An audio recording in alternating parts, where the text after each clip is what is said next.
अगर आपको हमारी वीडियोस पसंद आती हैं तो लाइक करें, सब्सक्राइब करें और बेल आइकन बटन को प्रेस करना मत भूलिए। आज हम बनाएंगे मज़ेदार सा बसबूसा। चलिए शुरू करते हैं। बिस्मिल्लाहिर्रहमानिर्रहीम। अस्सलाम वालेकुम वीवर्स, क्या हाल है। आज मैं कुकिंग विद देसी किचन के साथ बसबूसा बनाऊंगी जिसको रैबिट डेजर्ट कहा जाता है। बसबूसा बनाने के लिए सबसे पहले तो मैं सिरप बनाऊंगी। सिरप बनाने के लिए हमें जिन अज्जा की ज़रूरत है उसमें पानी है, शुगर है, रोज़ वाटर है और लेमन है। चलें अब हम स्टार्ट लेते हैं। सिरप बनाने के लिए मैंने फ्लेम ऑन कर दिया है। सबसे पहले हम पानी डालेंगे जो कि मैंने 3/4 कप लिया है। पानी डालने के बाद मैं इसमें शुगर डालूंगी जो मैंने हाफ कप लिया है। शुगर डालकर हम इसमें चम्मच हिला लेंगे और इसको हम उबालने के लिए रख देंगे। जब ये बॉईल हो जाएगा तो फिर हम इसमें लेमन ऐड करेंगे।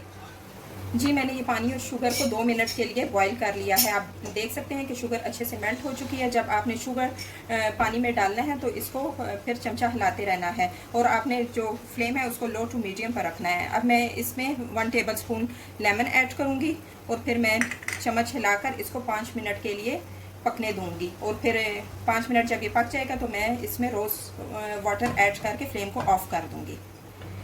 5 मिनट हो चुके हैं इसको बॉईल होते हुए। अब हम इसमें 1 टीस्पून रोज़ वाटर ऐड करेंगे। रोज़ वाटर ऐड करने के बाद हम इसमें चम्मच हिलाएंगे। चम्मच हिलाने के बाद हम अपने फ्लेम को ऑफ कर देंगे। ये हमारा जो सिरप है वो रेडी हो चुका है। अब हम इसको ठंडा होने के लिए रख देंगे और अब हम बढ़ते हैं अपने नेक्स्ट स्टेप की तरफ। अब हम बसबूसा की डो तैयार कर लेते हैं। डो तैयार करने के लिए हमें जिन चीज़ों की ज़रूरत है उसमें सूजी है, अंडे हैं, दही है, ऑयल है, कोकोनट पाउडर है, चीनी है, मैदा है, वनीला एसेंस है और बेकिंग पाउडर है। चलिए अब हम शुरू करते हैं। सबसे पहले इसमें अंडे जाएंगे जो कि मैंने 3 अदद लिए हैं। इनको आपने विस्कर की मदद से फेंट लेना है। हल्का सा आपने पहले इनको फेंटना है।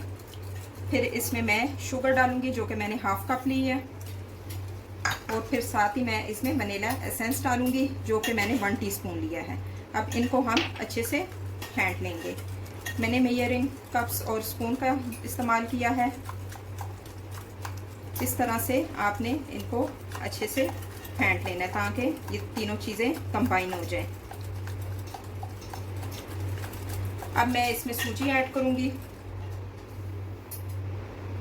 सूजी ऐड करने के बाद मैं इसको अच्छे से फेंट लूँगी और सूजी मैंने 1.5 कप ली है। फिर मैं इसमें ऑयल डालूँगी जो कि मैंने हाफ कप लिया है। आप ऑयल की जगह बटर भी यूज़ कर सकते हैं। ऑयल डालने के बाद मैं अच्छे से फेंट लूँगी। 1 कप मैं दही डालूँगी। दही डालने के बाद मैं इसमें हाफ कप कोकोनट पाउडर डालूँगी।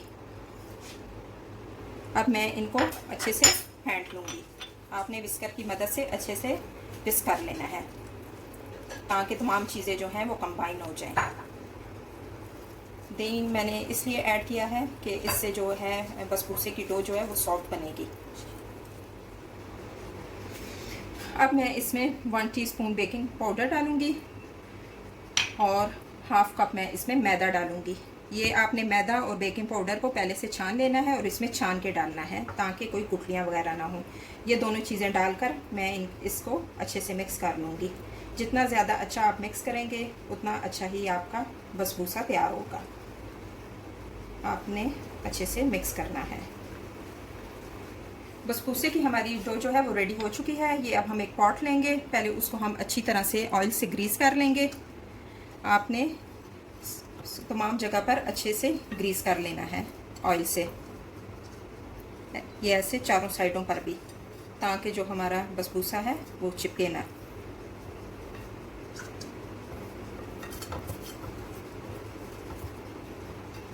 एक बात मैं बताना आपको भूल गई थी कि आप जो कोकोनट पाउडर है वो लाजिम इस डो में डालें कि उससे अच्छा टेस्ट आता है। अब मैं इसमें सूजी डालूँगी।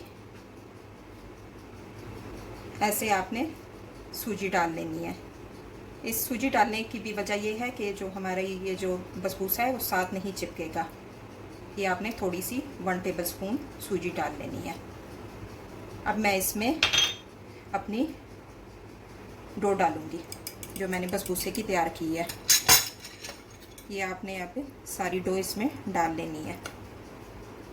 आप देख सकते हैं कितनी सॉफ्ट डो तैयार हुई है, खुशबू भी बहुत अच्छी आ रही है। डो डालने के बाद मैंने इसको लेवल कर लिया है। आपने भी स्पून की मदद से अच्छे से ऐसे लेवल कर लेना है। अब मैं नाइफ से इसके मार्क लगाऊंगी। आपने इतने डीप ऐसे आपने निशान लगा लेने हैं, इतना डीपली नहीं करना, ऊपर ऊपर से, ताकि हमें जब ये तैयार हो तो कटिंग करने में आसानी हो। मैं ऐसे लगा रही हूँ, आपकी मर्जी, आप स्क्वायर में लगाएं, डायमंड शेप में लगाएं, जिस तरह भी लगाएं। ऐसे आपने मार्क लगा लेने हैं।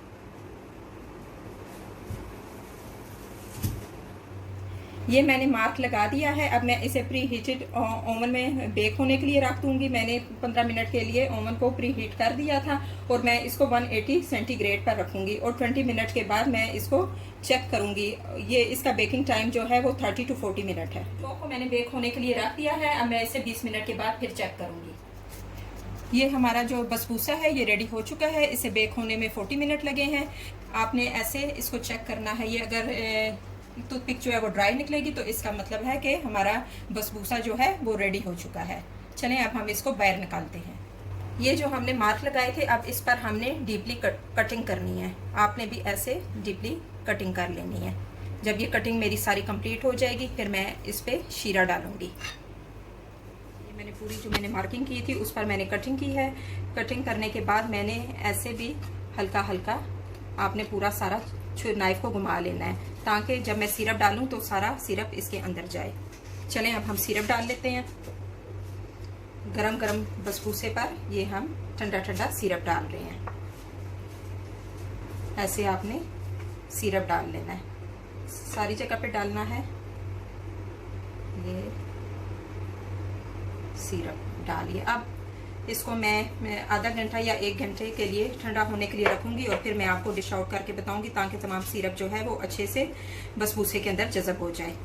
जी व्यूअर्स, ये ठंडा हो चुका है। अब हम इसकी कटिंग कर लेते हैं। एक बात का आपने ख्याल रखना है कि इसको सही तरह ठंडा करके कटिंग करना है। जितना आप ठंडा करके कटिंग करेंगे उतनी ही आपकी कटिंग अच्छी होगी। अब हम इसको पिस्ते से गार्निश कर लेते हैं। व्यूअर्स, आपने भी ऐसे ही पिस्ते से इसको गार्निश करना है। बहुत मज़ेदार ये बना है और आप भी इस रेसिपी को ज़रूर ट्राई करें। व्यूअर्स, मज़ेदार बसबूसा रेडी हो चुका है। अगर आपको ये रेसिपी पसंद आई है तो इसको लाइक करें और ज़्यादा से ज़्यादा शेयर करें। अब मिलते हैं एक और नई रेसिपी के साथ। अल्लाह हाफिज़।